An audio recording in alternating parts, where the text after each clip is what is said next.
some progress is being made in coming to an understanding between the government and NSCN-IM in the latest round of informal Naga peace talks, media outlets have reported. These, however, are informal talks and official deliberations with the government will follow after this round. According to media reports, officials of the Intelligence Bureau have been engaging with the NSCN-IM after relations between R.N. Ravi, the centre's interlocutor for the peace talks, and also the Nagaland governor and leaders of NSCN-IM soured last year, and the talks ended in a stalemate. In this edition of The Big Picture, we will analyze the Naga conundrum.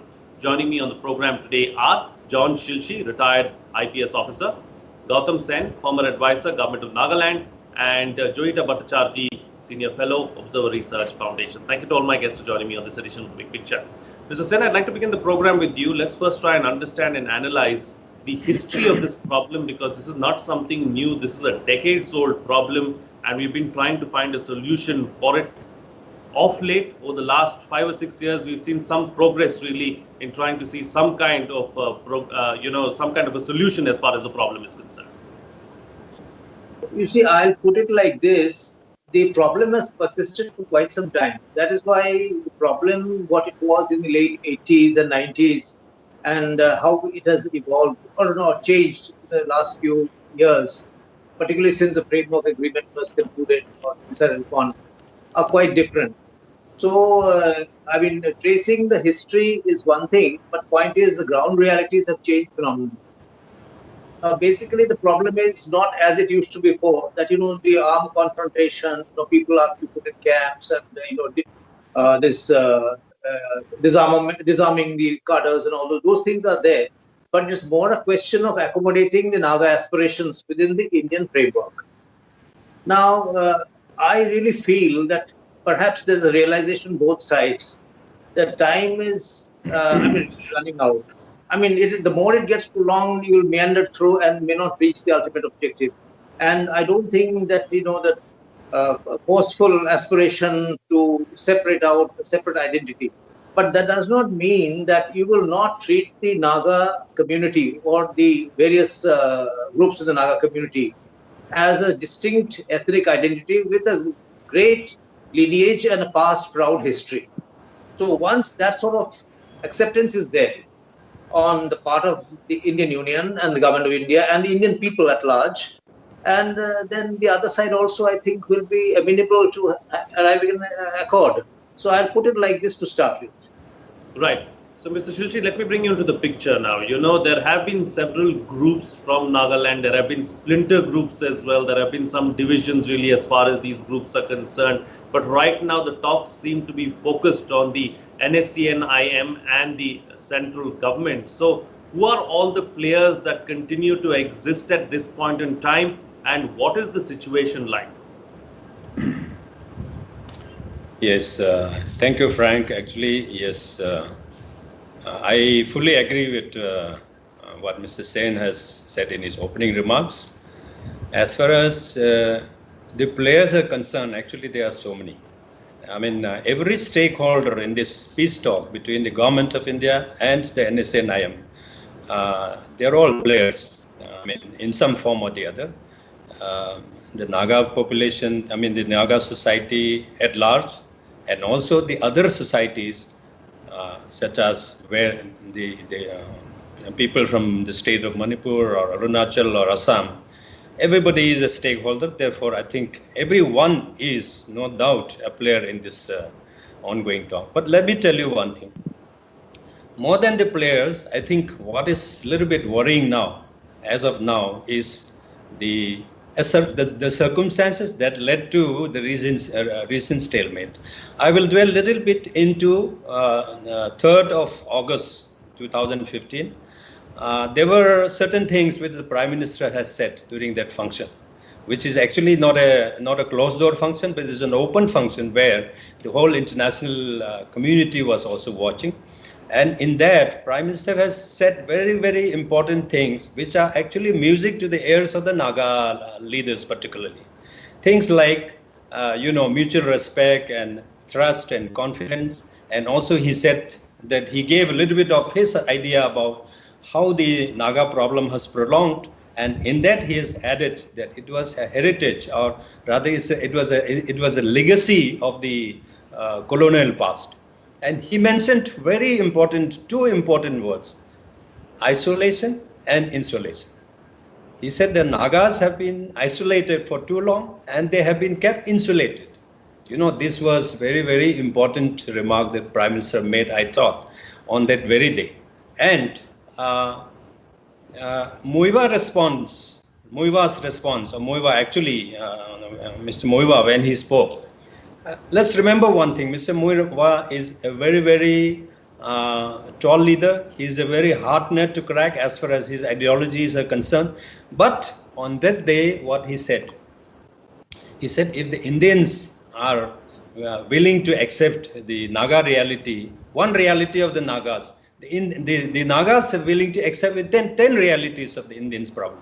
So I thought this was a very, very important development as far as these two, remarks made by the Prime Minister as well as Mr. Muiva was concerned. And the outcome of this confidence building we were seeing over the last, from 2015, 16, 17 onwards, we were seeing so much of progress was made. When I say progress was made, I am not saying that we are privy to the top.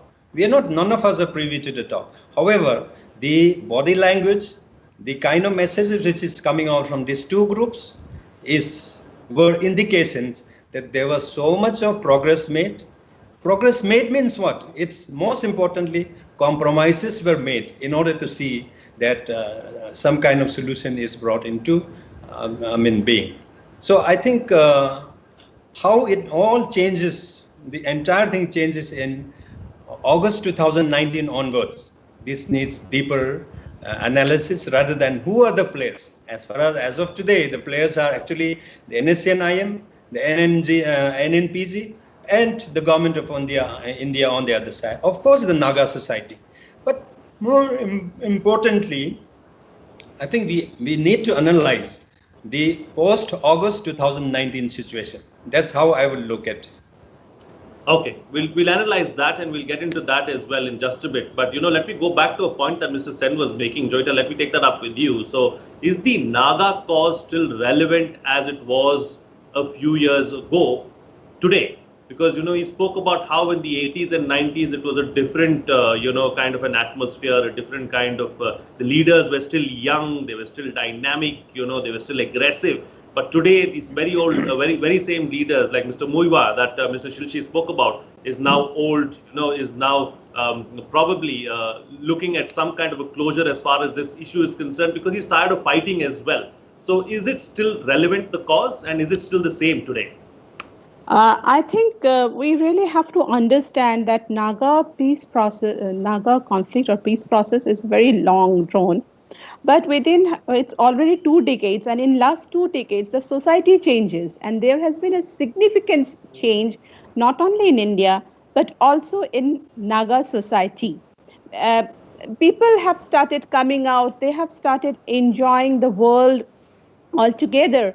So I think the choices and priorities have also changed, and the realities are much more different today.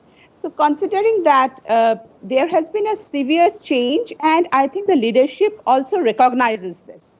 And this is why we see so much of change and the positive that has emerged.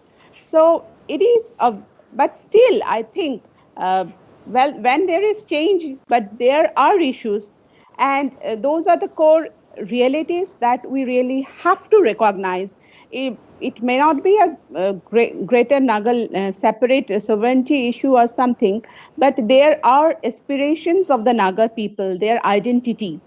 And those issues, how we can accommodate those aspirations, because end of the day, these people, they have fought for many years, and they are also looking for a proper exit to the situation.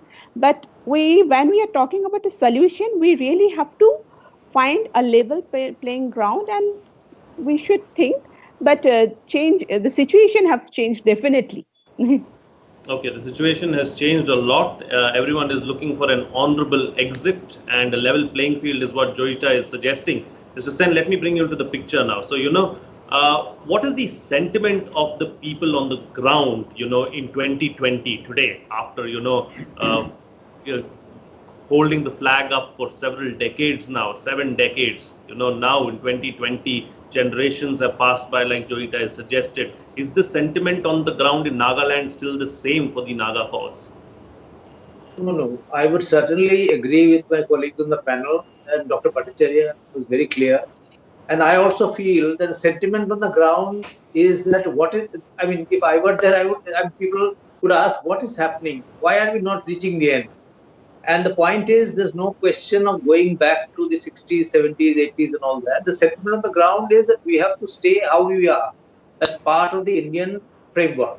But within the framework, how will you accommodate my self-respect, my identity, the question of shared sovereignty and whatnot? These are all impinging on that concept. So that is the issue which have to be resolved with a little bit of, I would put it, maybe in a rather blunt way, that with a large heart, in the sense that we may not see the Naga ethnic issue or the Naga issue as such as on the same platform as we do in other parts of the country, or we don't have this sort of a problem in other parts of the country. So this is the crux of the matter. I look at it from that angle. And so far that, integration of the Naga area, I think this has become much more manageable now. It is manageable. But the question of self-respect and shared identity, how will you accommodate this within the Indian framework? Or would you like to, bring about some amendment to the Indian constitutional structure without diluting the national unity and integrity? These are the prime issues which will have to be resolved. And once they are resolved, it will be fast flowing to the future accommodation, and things will be different. More than economics, I think this is the crux of the issue which will have to be resolved. Okay. Let me take the point that Mr. Sen is making forward with you, Mr. Shilshi, and also bring in another aspect and another angle to it as well. So first and foremost, what has enabled the coming together of the warring factions to the negotiating table? What has led to this present situation right now? What are some of the contentious issues that continue to persist and that are still a problem? Well, before I begin, what are the contentious issues? I would like to just make a small remark with regards in response to my two colleagues who have mentioned about the changes that we see in the Naga society. No doubt, as far as development, as far as education, as far as coming out to the rest of the Indian society and mixing with them is concerned, it's very much there. It's not the same old system where the Nagas are, they continue to be isolated, they continue to be on their own. But one fact we need to remember, actually, from the ground reality is that because of the long history of the fight that Nagas have been indulging into, and however educated they are, however, vertical mobility they might have acquired in their life, have been able to manage in their life, the sentiment remains the same. Therefore, the most contentious issue, which is of the constitution and the flag, is actually in the minds of everybody. If you see today, this is no exaggeration.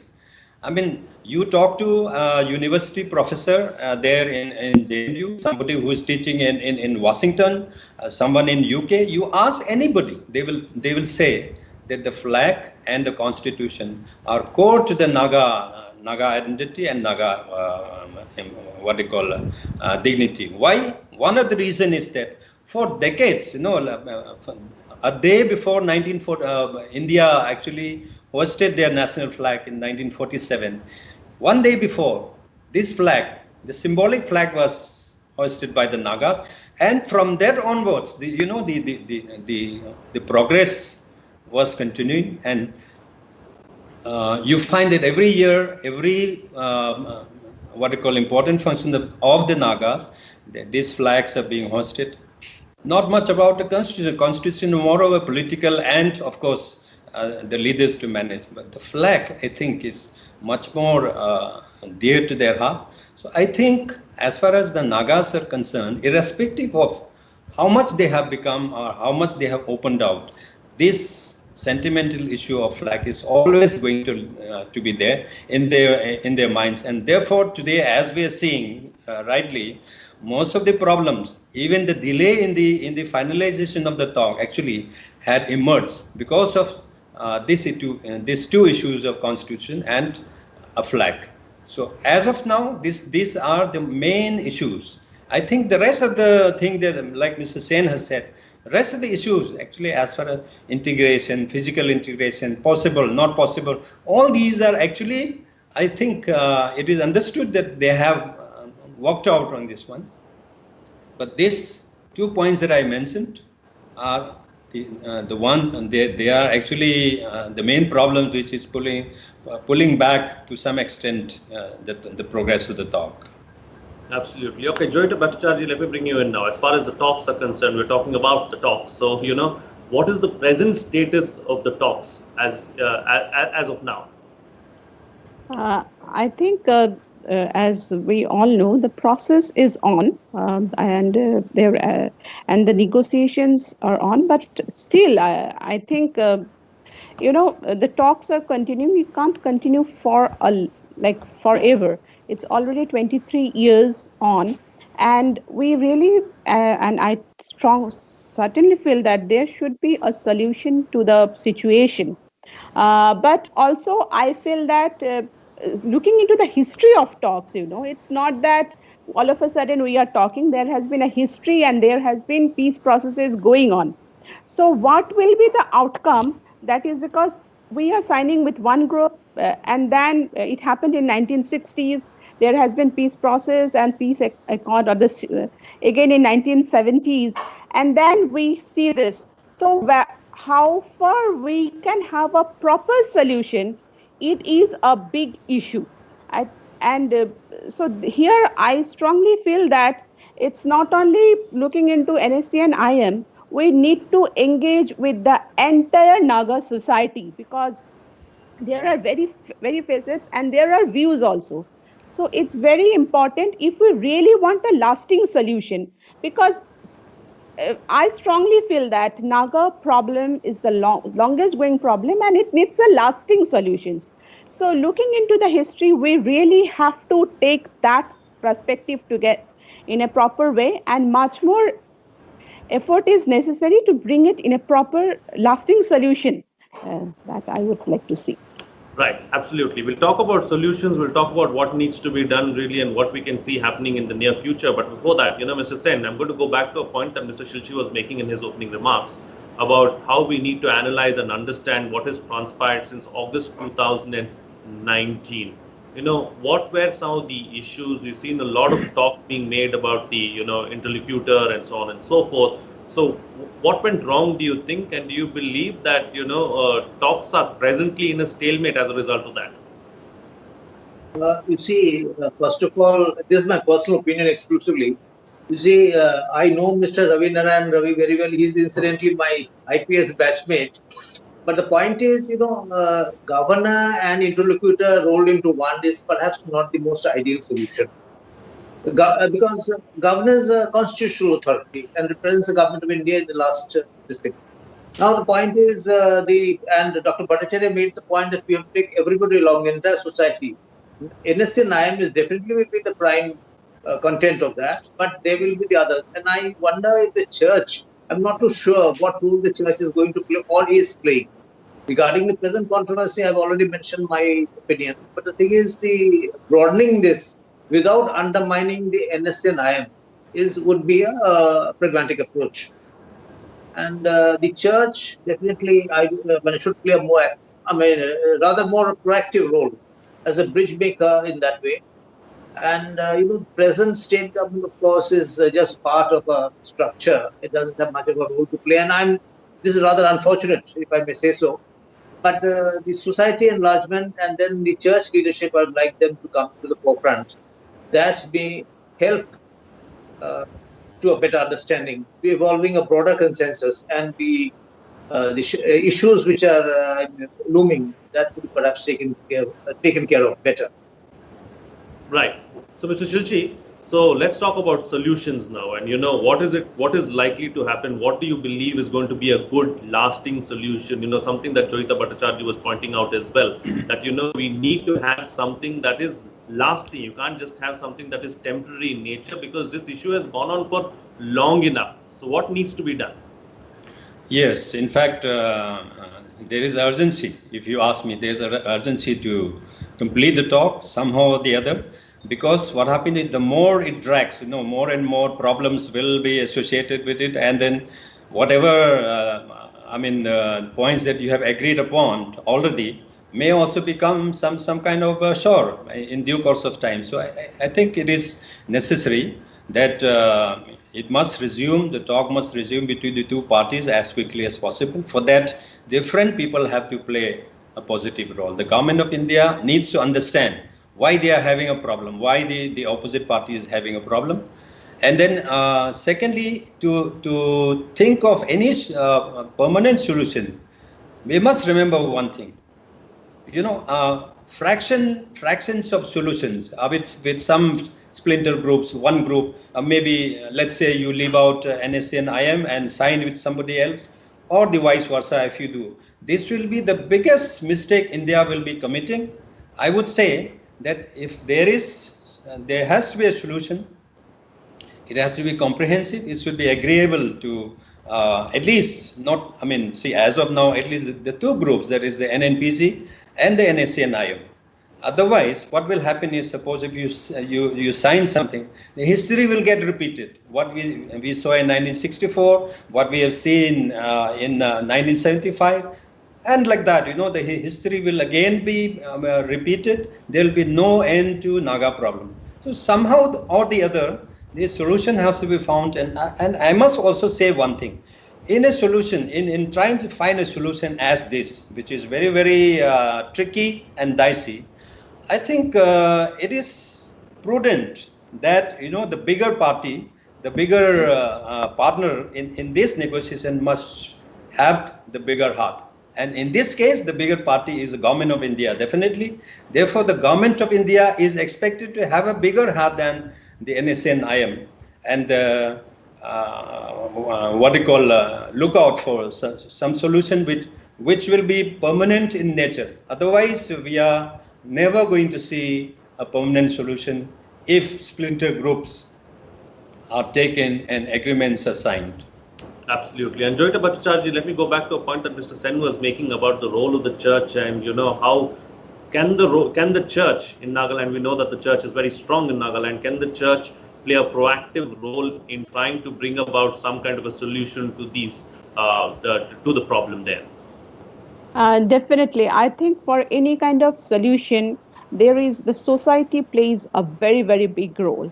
And we have seen the role of church already in the peace process. So definitely it's important we rope in all actors, and since church has a bigger influence in the society, it will be important to see and bring in all expertise. I think we should involve all avenues we have and understanding, so that I strongly believe a comprehensive solution is necessary. So whatever is necessary that can bring peace to Nagaland that should be our main focus. All right, time to get quick closing comments now from all my guests with the best way forward, starting first with you, Mr. Sen. The best way forward should be, as my colleagues have already articulated, to take the entire society along. And here, as my other colleague mentioned, the big brother or the Indian Union, the government of India, they have to be a little flexible and without diluting any aspects to Indian integrity. It is possible, and the Indian Constitution can surely accommodate some innovative solution. I would look forward to that. That is the way out. Thank you. All right, Mr. Shushi. Yes, the best way forward, in my opinion, is that first of all, the prevailing trust deficit has to be removed, and so as to ensure that the talk doesn't break down. And second important point that I want to make is that when a negotiation as this one, as important as this one is going on, I think the posturing to say, to send a message which Nagas actually are thinking today is happening. Like, for example, the use of firepower and the military might that India has, by running after cadres and things like that should not happen. No doubt, when there are people, indulging in criminal activities, the law of the land must take its own course. But at the same time, having said that, I think overdrive, must not be considered as an option, because that is sending a wrong message, and the confidence which was already built seems to be diminishing because of that. Right. And Joyita, close the show for us with your concluding remarks. Definitely, I will agree with my previous panelists that confidence building is very necessary. And with confidence, I think both sides should come together and develop understanding. So, little give and take together so that we can have a lasting solution. All right. On that note, then, I'll call it a wrap on this edition of The Big Picture. Thank you to all my guests for joining me on the program and putting things into perspective for us. What's coming out of this discussion is that a lot of progress has been made since August 2015. But what's also important to note is to understand what has transpired since August 2019. All players are looking for an honorable exit and are looking for some respect. The Constitution and flag are the two main and contentious issues as far as the Government of India and Nagaland are concerned. Other issues are more or less sorted out and do not continue to persist. Engage with the entire Naga community if you want a lasting solution. We need a comprehensive solution that is agreeable